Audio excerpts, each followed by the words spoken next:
Hello and welcome to episode 12 of the All Round Coaching podcast. Obviously, my co-host and just partners here with me as always. Hello. She's not anymore after that. No, you can't keep firing me. I'm going to try and introduce myself with a different hello every time. Okay, we're going to do that see how far I can push it. Right. Okay. There you go. You're welcome. So today we wanted to do a quick, hopefully it is going to be 10 minutes podcast just on balance in life, because I think this is probably a topic people, they think, oh, I'm going to start my journey, I'm going to have to give up everything, give up enjoyment of life, go into hermit mode and never see the light of day or any fun again. Would you agree, Mel? Yeah, definitely. It's the all or nothing mentality again, isn't it? It's the, got to cut everything out, can't live. Just got to sacrifice everything. And people think, like, just looking for that perfect. If they can't do it, then they'll do absolutely nothing at all. And obviously that's one thing I probably learned from Emma, is imperfect action is going to be better than no action at all. Yeah, Emma is your business mentor, which has actually been invaluable and, well, led me here, to be honest, with podcasting with Mel. So we will go on to... It's about balancing life and obviously living life to the fullest. So we'll start with eating out.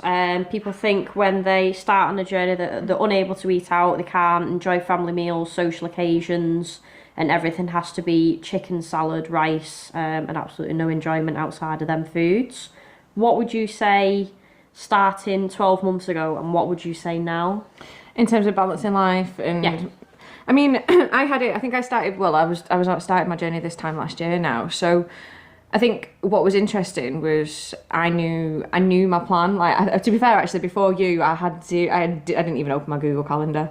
I had no idea what was going on, where I was, what was happening, when I might be going out, when I might be seeing friends, when I might be, I don't know, going for tea with my mum and dad. Like, I don't know why, everything just lived in my head. So I think one of the things that you kind of drilled into me was actually start planning a little bit more around when your social events are. And then that meant we had a discussion around, I think I was at a wedding at the end of August. Yeah. And it was more around, okay, we know that you're going to be away for 3-4 days.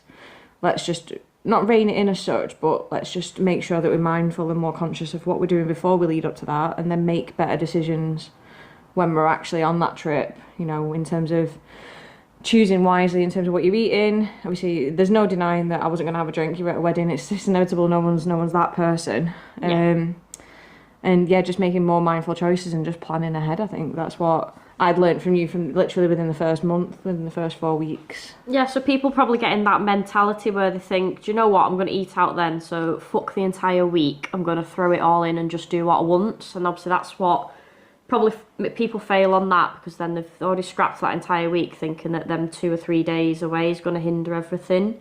But if you make good choices, like if you're eating out and you're looking ahead maybe on the menu, I'll always say to someone, get an option that has a protein portion in. So you got your chicken, your steak, your salmon. What else is there? Pork. Yeah, any sort of protein is fairly. Most people know what protein sources are that aren't vegan and vegetarian. It's fairly easier, isn't it? But the leaner the protein, then we know that the lower the calories. Is it as accurate when you're logging it and you're at a restaurant? Absolutely not, because you don't know how it's cooked. But you can still make good decisions, and you can still eat out and have that social aspect, and you can still achieve goals. And that's what I advocate with people, because obviously I'm always told how much I eat, what I do, how I get away with it, and I don't think that's the point. It's the fact that A, I've trained for so long, B, I'm obviously very consistent, and C, I don't go into full fuck it mode anymore. And I think that's what's paid off for me, and probably with yourself as well. Yeah, definitely. I think it's having that. It's having them minutes, because naturally you look at a pasta dish, don't you, and you go, that's going to be full of carbs, which aren't bad. But is there a better alternative option on the menu? Is there a steak option? Is there a chicken option there? Which is, I suppose, not going to completely capitulate the hard work that you've put out around. Again, it's a threefold thing, isn't it? If you've worked hard in the gym, you've got your steps in, then and then you throw it all away. And when it comes to coming out of the weekend or on a Wednesday night, for example, then you're obviously going to take a few steps back. So, and sometimes that's okay, isn't it? In terms of you sometimes you have those weddings, them events, then it's okay to live life. It's just the opportunity where you can make better decisions, can you? And then I think that's down to you, the person itself, then, isn't it? Yeah, so social events can still be incorporated into it, and obviously when clients are on journeys with me, obviously through check-ins, communication, we can plan them social events in. It's not to say that every single aspect of your life is like mine, where you live through an itinerary and every moment is planned, but you can make way for that rather than having every single weekend getting on it with the girls or the lads, planning in actual social occasions that you're going to look forward to, because I think you actually enjoy things more when there's a build up and it's actually a big event rather than just pissing everything up the wall every single weekend. Yeah, I mean, for me, for example, like this week in particular, I've got a wedding on Saturday, so I'll be more mindful. I'll probably rein it in a little bit more in terms of be more, I suppose, not bank calories as such, but be more knowing that I'm there at a wedding for a full day is gonna probably be quite calorific in terms of drink, but that doesn't mean that I can't make good choices with the drink either. Yeah, absolutely. Like if I'm having a glass of Prosecco, then that's probably a better option than having a Porn Star Martini, for example, which is probably three or four times more calorific than a bit of fizz. So, I know if obviously I haven't learned from you, I can still make those better decisions even through booze, because I think to be fair, I cut quite a lot of it out when I knew that I needed to make a bit more of a step, a bit more of a jump in my journey. But I'm at a point now where I'm happy with where I am, and I just need to make better choices. I'm not going to go completely full fuck it mode. Yeah, it's earning your place within that as well. Obviously, you have got to an amazing position physique wise, and obviously with habits as well. You haven't just started and then thought, do you know what, I want to go out every weekend. Like, your goals do align. And I think if people's concern is, oh, well, do I have to stop drinking every weekend? Well, you either want to actually get somewhere or you want to continue in the habits you are now and still stay stuck. For me, obviously, your alcohol intake is a big one. So it's your weekly calories overall, not just your daily ones. So we aren't just thinking, right, okay, I've fucked a day, so I'm going to fuck the entire week. It's people are good in the week, and then come the weekend, they take themselves from what was probably a deficit into a massive surplus just with alcohol alone. One thing that I used to find when I first started, or probably a few months into things, was I would go for a drink after work with some of the guys, but then I would make myself log that drink within MyFitnessPal, because I think having that accountability for yourself, and obviously knowing that you were checking up on that diary, at least meant that, like, for example, I love an Aperol Spritz as much as the next person, like, but I know that that's about 200-300 calories. Like, is that worth it on a Friday night for one drink? Because I'm driving home anyway.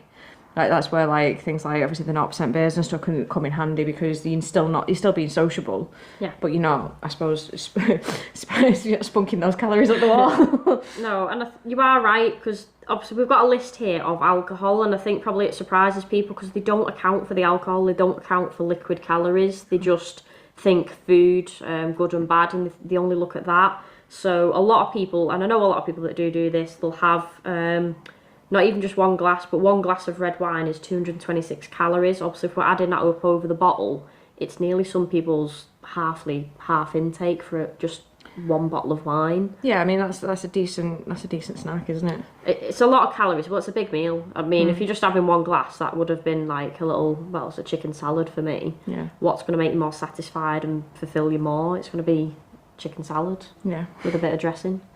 Other, like, you got your generic lager, that's 200 calories.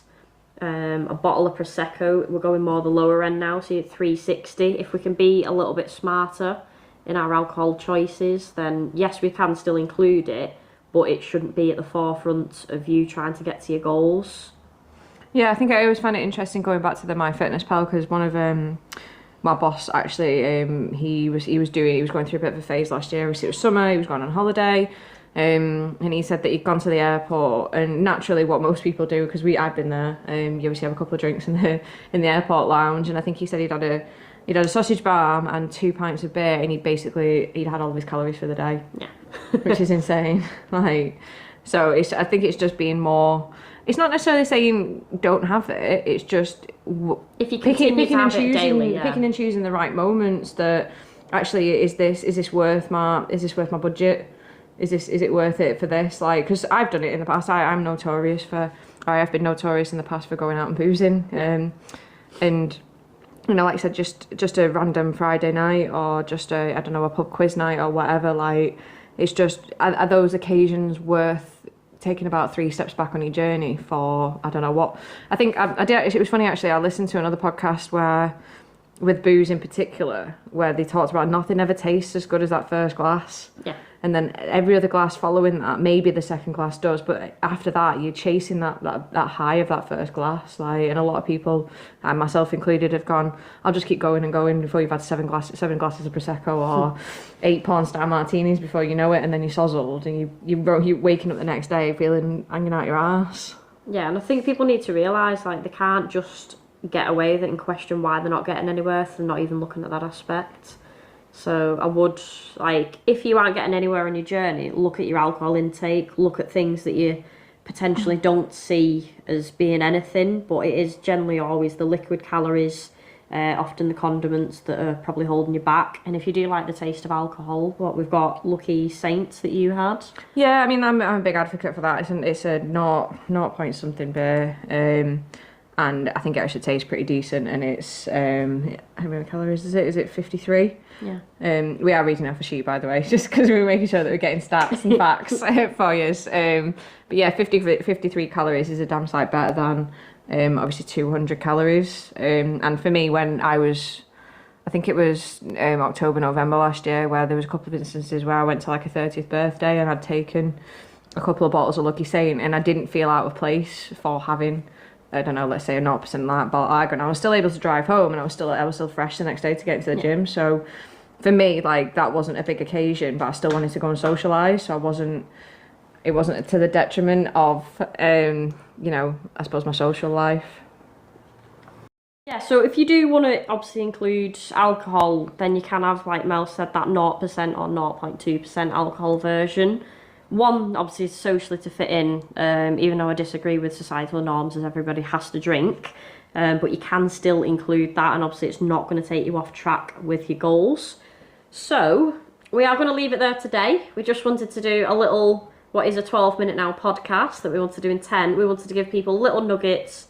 1, that you can still enjoy life. 2, it doesn't have to end. And obviously 3, you can still have a successful journey and still actually get somewhere, which I think a lot of my clients do actually do. And obviously Mel can advocate that as well. Yeah, buddy.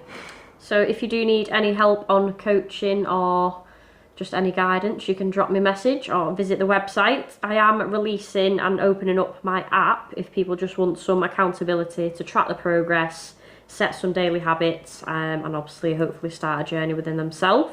So that will also be available. We'll see you again soon, guys. Bye. Bye. I thought you did outro music. It's still going.